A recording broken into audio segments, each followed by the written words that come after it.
네, 할렐루야 샬롬 인사하십니다. 할렐루야 샬롬 샬롬 샬롬 샬롬 샬롬 샬롬. 하나님 사랑합니다. 여러분 주 안에서 사랑합니다. 오늘 열왕기하 5장 1절에서 8절 말씀, 나아만이 고침을 받다라는 제목인데요. 무엇이 귀한 인생인가요? 우리 한번 생각해보는 시간 같습니다. 나아만 장군은 이제 이후에 고침을 받죠. 그런데 여기 보니 어땠어요? 전 지난번에 모압이 그랬죠. 이제 아합 왕이 돌아가고 나니까 바치던 양의 그 털 깎아서 드리고 하던 거 안 드리고 이제 반역을 한 거죠. 이제 약속을 이제 그만 지킨 거예요. 억울했겠죠. 그동안 억지로 드렸는데 그 왕이 죽어버렸으니까 이제 아들이 왕이 됐으니까 그걸 이제 이행을 안 하니 어떻게 했어요? 같이 세 나라가 동맹을 했잖아요. 북이스라엘 왕이 부탁을 했죠. 그래서 같이 여호사밧과 그리고 암몬 왕이죠. 암몬을 지나서 그랬다가 일주일 정도 가다가 물이 떨어지는 사건이 있었잖아요. 그랬을 때 엘리사를 찾아가가지고 그 부탁을 해서 엘리사가 검은고 연주를 하죠. 그런 바람에 그 물이 나왔죠. 그 자리를 파라고 하나님이 말씀을 하셔가지고 그래서 이겼잖아요. 승리했어요. 그런데도 지금 이 왕은 나아만 장군 보내니까 나랑 시비하려고 한다. 옷을 찢으면서 내가 하나님이냐. 이 부분을 통해서 우리가 알 수 있는 것은 하나님에 대한 믿음이 없는 그러한 왕이었구나. 그래서 저는 느껴졌습니다. 그러니 거기에 그 시종되는 그 소녀, 사로잡아온 그 소녀는 나아만 장군이 그래도 은혜가 있었을까요? 나아만 장군 아내가 잘했을까요? 자기의 나아만 장군이 밉거나 싫거나 무서웠으면 우리 같으면 그런 생각을 잘 못할 텐데 그 시종 여종이 굉장히 하나님을 사랑하는 그러한 아이였구나 하는 생각이 듭니다. 그렇기 때문에 엘리사 생각을 한 거예요. 우리나라에 가면 고칠 수 있을 텐데. 그러니 옛말에 물에 빠지면 지푸라기라도 잡고 싶다고 나아만 장군이 하나님에 대한 부분을 그렇게 특별히 믿어서는 아니겠지만 그거라도 볼까 죽게 생겼으니까 문둥병은 그 옛날에는 죽는 병이잖아요. 그래서 그 얘기를 하니까 왕이 편지를 써서 이렇게 선물을 해서 보내지 않습니까? 은 10달란트와 금 6,000개와 굉장히 많은 예물을 보내는 거예요. 의복 10벌을 가지고 가서 그 글을 전했는데 나병을 고쳐주소서 했건만은 왕은 그거를 나에게 이제는 시비 걸어서 쳐들어오려고 하나 보다라고 생각을 하는 거죠. 아람이 아마 이스라엘보다 훨씬 강한 나라 아니었을까 하는 생각이 듭니다. 그랬더니 그 얘기를 엘리사가 듣죠. 하나님 사람이 듣고 나에게 보내소서. 이 본문 내용이 지금 이 내용인데 우리가 어떤 것이 정말 귀중한지 어떤 것이 정말 중요한지 또 하나님의 사랑하는 그런 믿음이 있는지 믿음 있는 자가 귀하지 않습니까? 우리 생명이 정말 하나님께 있다라고 여기고 하나님을 온전히 바라보고 가는 똑같은 왕과 지금 시종 아주 하잘것없는 소녀를 비교해서 놓고 볼 때 누가 귀한 사람일까요? 하나님을 잘 믿는 이 소녀가 훨씬 세상적으로 보면 이것도 여기서 우리가 영적 진리를 느낄 수 있는 거예요. 세상의 사람들이야 왕에게 다 자기 목숨이 달려 있으니까 왕을 존경해서든 아니든 그 앞에 가면 무릎 꿇고 그냥 죽으라면 죽는 신용도 하고 모든 명령을 다 받지만 하나님의 시선에 하나님의 나라에서 봤을 때는 이 소녀가 훨씬 더 귀한 그러한 생명이라는 것을 우리가 생각할 수가 있습니다. 이렇게 믿음도 없고 그죠? 세상에서 살아가는 우리 인생들 생각을 해보면 우리가 불쌍하게 여겨야 되는데 여기서 보니 이 어린 소녀가 자기 나라 떠나온 이 소녀가 오히려 나아만 장군을 결국은 어떻게 했어요? 살렸잖아요. 물론 그 선택은 누가 해요?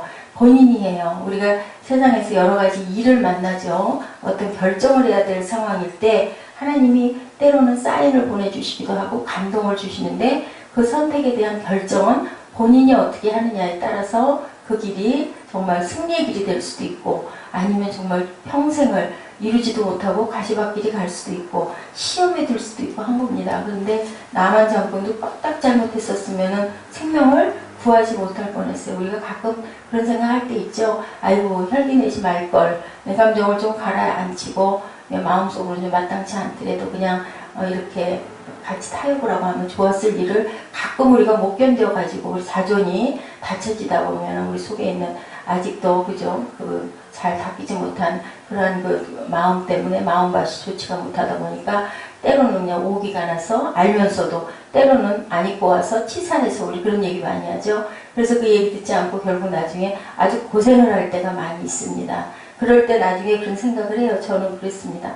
아이고 내가 좀 참아버렸으면은 이렇게 안 하고 좋은 관계로 잘 해결이 될 수도 있는 일을 내가 괜히 그랬다. 이런 것처럼 우리가 항상 선택을 할 때 있어서는 감정보다는 하나님의 음성을 듣고 하나님의 말씀을 듣고 그 부분에 우리가 순종이 제사보다 낫다고 그러죠. 순종밖에 없는 거고 하나님은 순종하는 자, 믿음으로 순종하는 자를 제일 사랑하셔요. 그러면 귀하고 사랑스러운 사람은 누구냐면 왕, 세상에서 볼 때는 왕인 것 같지만 이 어린 아주 볼품없고 하잘 것 없고 아무런 능력도 없고 아무것도 가지지 않은 아주 어린 이 소녀가 훨씬 더 하나님 시선으로 볼 때는 하나님의 나라에서는 귀한 그러한 아이였다라는 것을 우리가 이 내용에서, 왜냐하면 생명을 살렸잖아요. 하나의 생명을. 나만이 선택을 하긴 했지만 어쨌든 길을 열어준 거는 이 어린 소녀, 또 어린 소녀의 말을 귓결로 듣지 않고, 여기서는 이렇게 나와 있지만요, 오죽이나 간청을 하고 오죽이나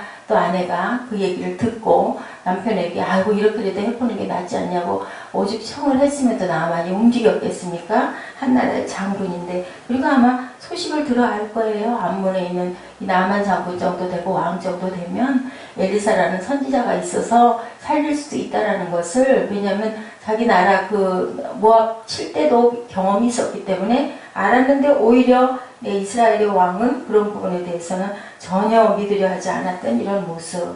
우리가 항상 믿음과 또 믿음 속에서, 믿음이 있는 사람들은 마음이 따뜻한 마음이죠. 믿음과 은혜 받으면 그렇게 되지 않습니까? 나를 좀 희생하고 싶고, 나를 희생해서 많은 것을 좀 베풀고 싶고, 그냥 내게 뭐 돌아온 건 없지만, 그래서 또 그게 또 잘 이루어지고, 믿음 생활 잘하게 되면 막 그걸 보면서 너무 흐뭇하고 기쁘잖아요. 하나님은 그것을 선물로 주시니까요. 미국의 존 맥스웰 목사가 오하이오에서 목회하던 시절의 이야기예요. 사냥꾼은 유명한 교우와 함께 백리쯤 쭉 뻗은 고속도로를 갈 기회가 됐다고 합니다. 근데 대통령이 같이 그 차를 타고 가게 됐었어요. 근데 깜짝 놀랐다고 그래요. 목사님 저기 다람쥐가 있네요. 근데 목사님 눈에는 안 보였다고 합니다. 목사님 저기 보십시오. 오리 2마리가 있습니다. 맥스웰 목사는 여전히 보지를 못했대요. 목사님 사슴을 보십시오. 토끼가 지나갔습니다. 도착을 했대요. 근데 이 사냥꾼은 자기는 10마리의 짐승을 봤다고 그러는데 맥스웰 목사님은 한 마리도 보지 못했다라는 거죠. 그가 본 것은 오직 고속도로 뿐이었다라는 겁니다. 이게 뭘까요? 자기의 그 분야의 것에 집중하다 보면 그 마음의 눈이 열리는 거죠. 그리고 안 보는 사람, 우리 듣는 얘기도 그렇죠. 내가 듣고 싶은 말만 듣게 되고 반대 의견은 별로 수렴을 안 하는 거예요. 그러다 보니까 제대로 잘 못 본다는 거죠. 정확하게 볼 수 없다는 거예요. 하나님이 히브리서 11장 1절에서 2절 말씀이죠. 믿음은 바라는 것들의 실상이요 보지 못하는 것들의 증거라고, 선진들이 이로써 증거를 얻었느니라. 우리가 볼 수 있는 것만 보는데 무엇을 크게 마음을 열어야 되고, 눈을 크게 열어서 마음이 창이 열렸을 때 나에게 특별히 관계가 없는 것까지도 볼 줄 아는 그러한 그 이해하는 폭을 넓혀야 우리에게 축복이 임하죠. 그리고 우리가 그 하나님의 호흡을 자연 속에서도 들을 수 있고, 그죠? 그 조그마한 곤충들의 소리를 식별하는 그러한 그 목사님이 계셨다고 그러죠.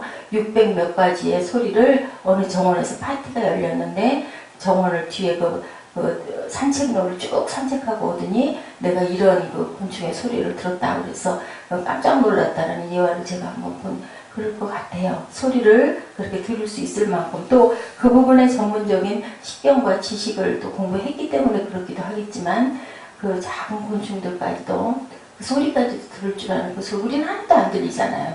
하나님이 많이 말씀하셔도 우리는 못 듣는다는 거죠. 그랬을 때 우리가 말씀과 기도와 찬양 속에 있다 보면 하나님이 우리에게 감동으로, 그죠? 때로는 성경을 읽으면서 막 기쁨으로 주시는 게 바로 음성, 우리가 바라는 것들은 그것을 실상으로 보지 못하는 것 증거로 나타나고 선진들이 이것을 증거를 얻었느니라 라고 이렇게 말씀하십니다. 믿음의 눈, 보지 못하는 것을 보게 하는 게 바로 믿음의 눈이라는 거. 우리 잘 아는 가나안 정복대 12정탐꾼 거기서도 믿음의 눈으로 봤어요. 왜냐하면 하나님이 가라 했으니까 분명히 거기 가서 내가 살게 될 것이다 라는 것을 믿음의 눈으로 그 갈렙과 여호수아는 봤어요. 실제로는 불가능하죠. 저 같았어도 그랬을 거예요. 뭐 어떻게 그렇게 장대하고 막 거인족이고 한데 우리가 무슨 힘으로 하겠느냐는 생각을 막 염려하고 두려워하는 게 믿음이 약해서 그런 거잖아요. 갈등을 겪는 게 이게 우리가 항상 신앙인들의 그 믿음의 눈을 가진 그런 눈으로 봐야 된다는 거. 그리스도의 눈은 독수리의 눈과 같다라고 합니다. 독수리처럼 멀리 높고 크게 바라볼 줄 아는 그러한 눈을 주시옵소서 하고 우리 기도하는 저와 여러분 되시기 바랍니다. 독수리와 같은 그리스도가 우리 안에 충만히 항상 독수리 같은 넓은 시야와 큰 마음으로 우리를 살리는 영이 충만하게 해달라고 우리 히브리서 11장 3절에서 10절까지 같이 교독하시고 기도하는 시간 갖도록 하십니다. 히브리서 11장 3절에서 10절까지 교독하시죠.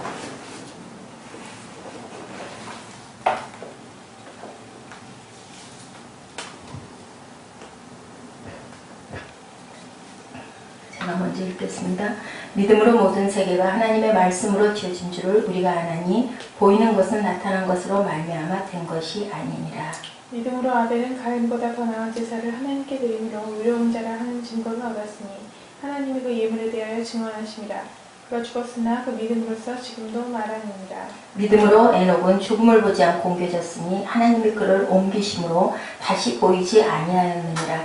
그는 옮겨지기 전에 하나님을 기쁘시게 하는 자라 하는 증거를 받았느니라. 믿음이 없이는 하나님을 기쁘시게 하지 못하나니 하나님께 나아가는 자는 반드시 그가 계신 곳과 또한 그가 자기를 찾는 자들에게 상 주시는 이심을 믿어야 할지니라. 믿음으로 노아는 아직 보이지 않는 일에 경고하심을 받아 경외함으로 방주를 준비하여 그 집을 구원하였으니 이로 말미암아 세상을 정죄하고 믿음을 따르는 의의 상속자가 되었느니라. 믿음으로 아브라함은 부르심을 받았을 때 순종하여 장래의 유업으로 받을 땅에 나아갈새 갈 바를 알지 못하고 나아갔으며 믿음으로 그가 이방의 땅에 있는 것 같이 약속의 땅에 거류하여 동일한 약속을 유업으로 함께 받은 이삭 및 야곱과 더불어 장막에 거하였으니 이는 그가 하나님의 계획하시고 지으실 터가 있는 성을 바랐습니다. 아멘. 기도하시겠습니다.